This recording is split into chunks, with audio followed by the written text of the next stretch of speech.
Good day, campers. The outlets that are in RVs are not like those used in a sticks and bricks home. They cost about the same, take less to install, less time to install, but frankly are not as reliable as the sticks and bricks or residential ones. They take less time to install because they don't use an outlet box like the residential outlets do.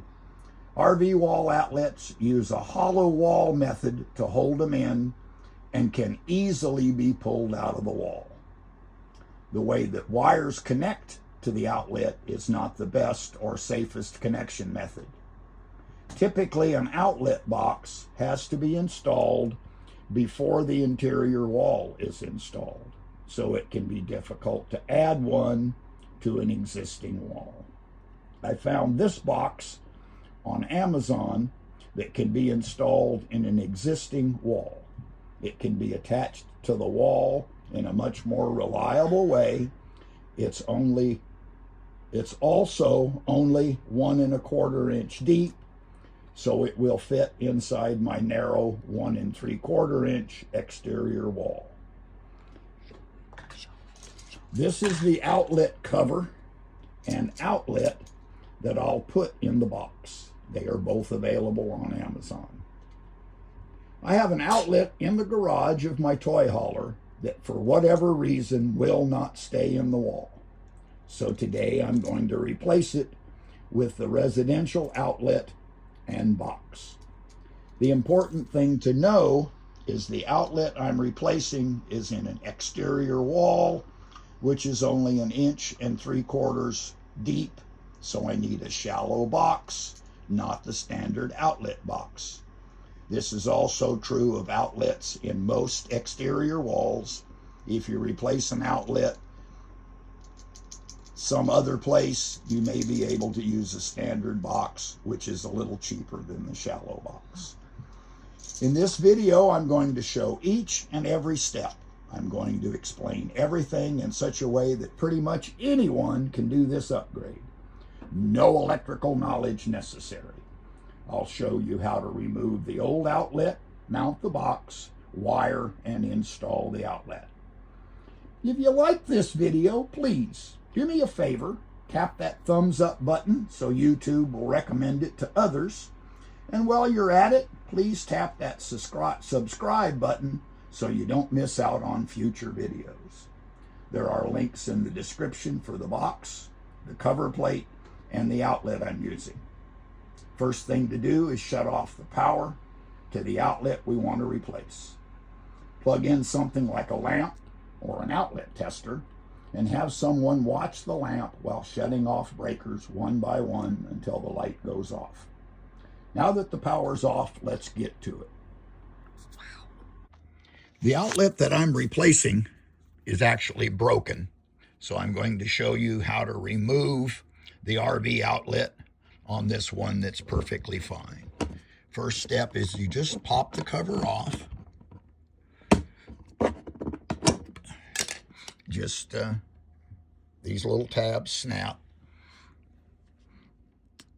And then these screws loosen the little clamp, one on the upper left-hand corner, one on the lower right-hand corner. You just loosen those screws until the outlet becomes loose, and then it will fall right out. With power off, the next step is to remove the old broken outlet. To get into the wires, these tabs just lift, one on each side.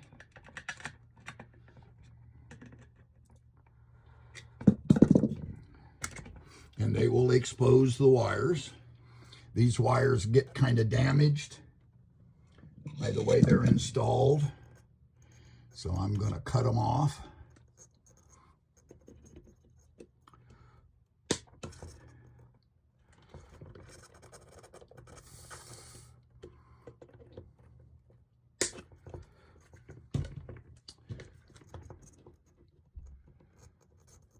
And we can dispose of the outlet. Now, in order for this to fit through the opening in this box, I'm going to need to remove the outer sheath from the Romex. So I've removed the outer sheathing. We need to strip a short piece of insulation off of here.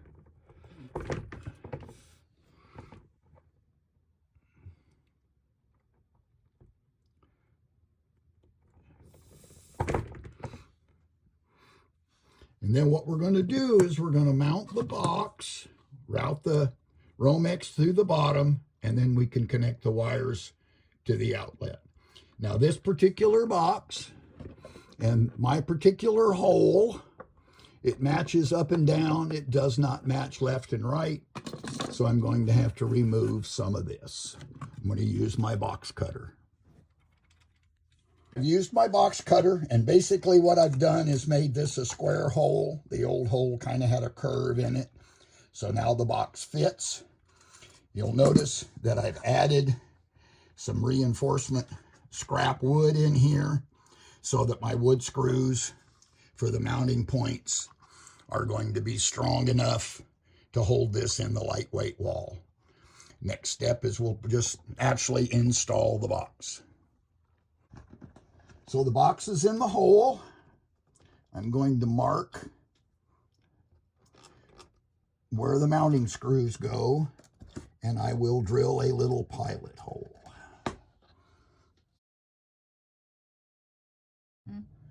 So the pilot hole that I drilled is a 5/64.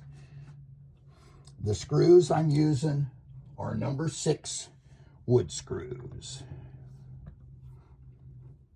Go to time lapse.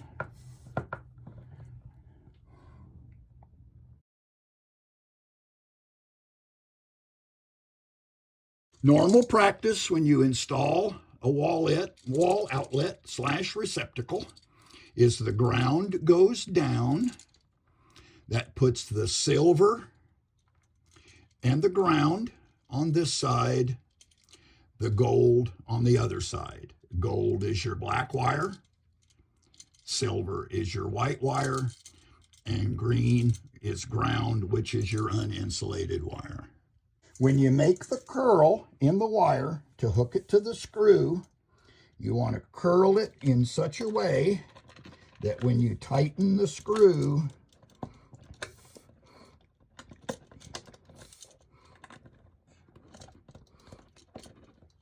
it actually wants to tighten the loop. So I've curled it this direction. And when I tighten the screw, it actually wants to make my curl tighter. We'll do the same thing with the gold and the silver screw. All right, so I've installed the wires. On this side, the loop curls down. On the other side, the loop curls up. That way, when you tighten the screw, it actually makes the hook tighter instead of trying to loosen it. Next, we'll install the outlet and put on the cover. So I've got the screws started. These wires, you will notice, are very, very stiff, and the outlet will be a little cranky about actually going inside the box. Once you get the screws started, then you can just tighten them up.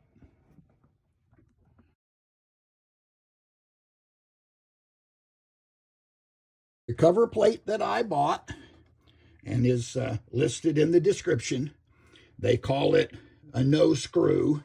It's not entirely true. What it does is it uses this little adapter plate, and it actually, this screws to the outlet, and then the cover snaps in place. So I've installed the adapter. The outlet just snaps over the top. And that's installed. The only last thing to do is to turn it on and make sure that everything works. So now we're completed. We turned it on. My outlet tester tells me that everything is normal, and that's all there is to it. You will find in the description the actual wiring, which wire goes to where on the outlet, the pilot hole size, the screws that you mount, and links to all the parts that we bought. As always, thanks for watching, and please remember to like and subscribe.